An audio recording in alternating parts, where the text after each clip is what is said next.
নমস্কার। গর্ভকালীন অবস্থায় হবু মায়েদের শারীরিক বিভিন্ন পরিবর্তনের সাথে সাথে দাঁত ও মাড়িরও পরিবর্তন হতে পারে। মূলত এটি হরমোনাল চেঞ্জেসের জন্যই হয়।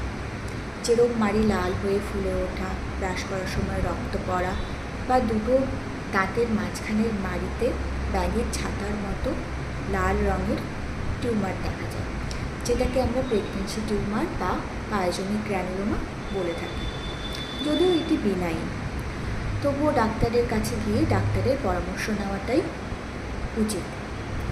এছাড়াও মুখের ভেতরে এই সময় ইনফেকশন হতে পারে, যা কিন্তু বাচ্চা এবং হবু মা দুজনের জন্যই ক্ষতিকারক।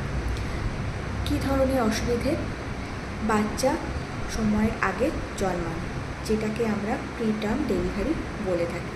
কম ওজনের বাচ্চা হওয়া, অর্থাৎ লো বার্থ ওয়েট। এছাড়াও হবু মায়েদের রক্তচাপ বেড়ে গিয়ে ইউরিনের সাথে প্রোটিন আসে, যেটাকে আমরা প্রি এক্লাম্পসিয়া বলে থাকি। এই তিনটি বিষয়ই কিন্তু মা এবং আগত সন্তানের জন্য খুবই ক্ষতিকারক।